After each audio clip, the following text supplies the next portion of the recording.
Lesson 25. Risk control and psychology management. If I had to pick one lesson in this entire course that decides whether you actually keep your money, this is it. You can have a brilliant strategy. You can backtest it until the numbers look beautiful. You can pick the perfect indicators, the perfect exchange, the perfect server. None of it matters if you don't have risk control and your head on straight. And I want to be blunt about this, because the statistics are brutal. Something like 9 out of 10 people who try trading lose money, and it is almost never because their strategy was bad. It is because they sized positions wrong, ran no real stop loss, panicked at the wrong moment, or got greedy after a win and tripled their stake. The technology is not what kills most people, they kill themselves. So this lesson is the unglamorous one, the one about surviving long enough to actually profit. Let's walk through it properly. The one rule that matters most before anything else. I want you to internalize a single idea, because it is the foundation everything else is built on. Risk a small fixed percentage of your total capital on any single trade. 1 to 2%, that is it. Say you have $10,000, 2% of that is $200. That $200 is the maximum you are allowed to lose on a single trade, full stop. Not your position size, your maximum loss.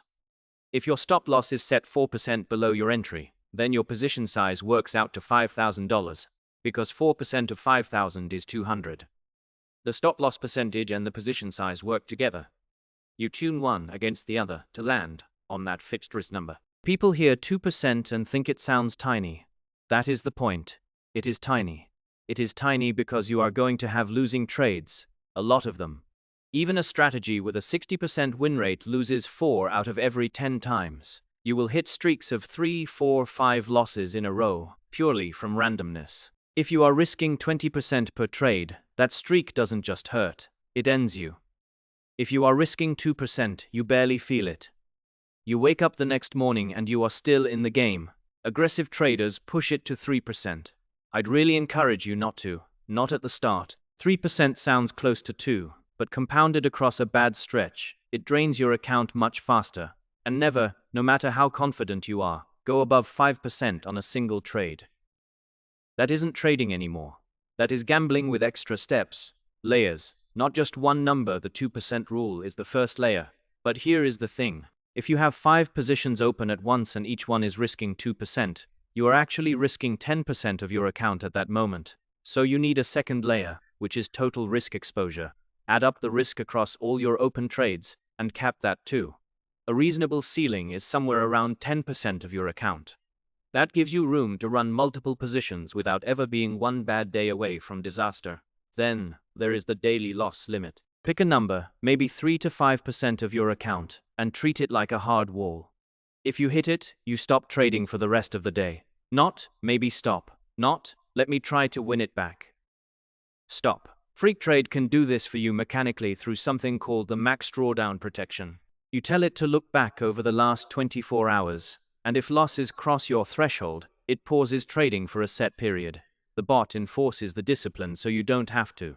And then a longer layer, weekly loss limit, monthly loss limit, maybe 10% in a week, 15% in a month. If you cross those, the conversation isn't, how do I trade harder? It is, what is broken, and do I need to step away from the screen for a while? These higher limits are usually manual, which means they require the one thing you've been told to rely on the bot to avoid. Your own discipline. That is a recurring theme, by the way. The bot can handle the small stuff. The big stuff still needs a human stop losses that actually adapt. A flat stop loss is fine to start with. You tell the bot if price drops 3% below entry, exit. Done. Simple. Predictable. But flat stops have a real weakness, which is that they don't know anything about the market they're in. 3% might be way too tight on a volatile coin that routinely swings 5% in an hour, and you'll get stopped out before the move you were waiting for ever happens. On a sleepy low-volume pair, 3% might be way too loose. The upgrade most people land on is the trailing stop. The idea is elegant. You set an initial stop, say 3% below entry. Then if the price moves up in your favor and crosses some threshold, the stop starts following it up. It never moves down, only up. So if you bought at 100 and the price climbs to 105, your stop might now be sitting at 103.95. If price keeps rising, the stop keeps climbing. The moment price reverses and hits that trailing stop, you exit with profit locked in. You give up the very top of the move, but in exchange you almost never give back a big winner. I genuinely think trailing stops are one of the most underrated features in Freqtrade, and if you take one thing from this section, take that. For people who want to go deeper, there is the ATR-based stop. ATR is a measure of how volatile an asset is over a recent window. The idea is, instead of a fixed 3%, you set the stop based on a multiple of recent volatility. 2 times ATR is a common choice. The stop is wider when the market is choppy, tighter when it is calm. It is more work to set up because it lives in your strategy code rather than the config, but it adapts in a way a flat percentage never can. Sizing your positions, there is more than one way to decide how big a trade should be. The simplest is a fixed amount every time, say $1,000 per trade. Easy to reason about, easy to backtest. The next step up is a fixed fraction of your available balance, like 1/3. This naturally scales your positions as your account grows or shrinks. Then there is the Kelly formula, which is a piece of math that is supposed to tell you the theoretically optimal position size, given your win rate and your average win and loss sizes. I'll be honest with you about Kelly. The math is beautiful, and in practice it is almost always wrong, because it depends on knowing your true win rate and average payouts, which you don't. Not really. You only have estimates from your backtest, and if those estimates are even slightly off, Kelly will happily tell you to bet way more than is safe. The standard advice, and I agree with it, is if you are going to use it at all, use half Kelly or even a quarter. The formula gives you a ceiling, then you cut it down for safety. The last approach is tiered sizing, where you let the strength of the signal decide. A trade where 5 independent indicators all line up gets a bigger position than one where only 1 or 2 fire. This is appealing because it feels smart, but be careful. It is also a very easy way to talk yourself into bigger positions than you planned. If you go this route, write down the rules in advance and stick to them. Don't fudge the signal strength upward because you are excited.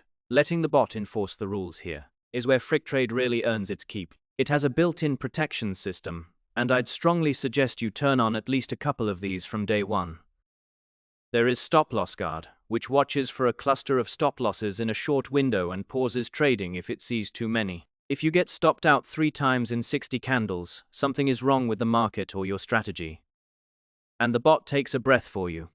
There is Max Drawdown, which we already talked about, that kicks in if your overall drawdown crosses a line you set. There is Low Profit Pairs, which notices when a specific trading pair keeps losing money over many trades and benches just that pair. And there is Cool Down Period, which forces a short pause after every closed trade, so you don't immediately jump back in on impulse. Layered together, these turn I should really be more disciplined into the software is being disciplined for me.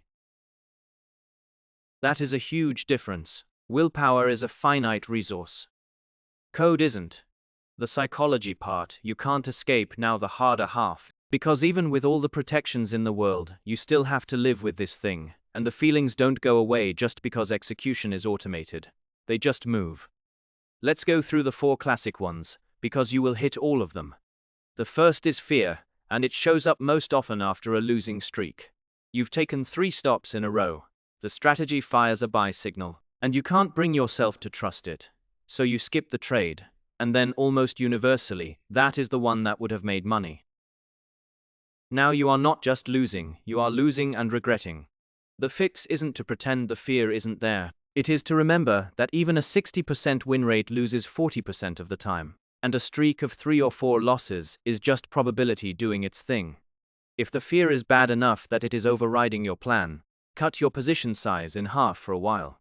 Smaller positions, smaller feelings.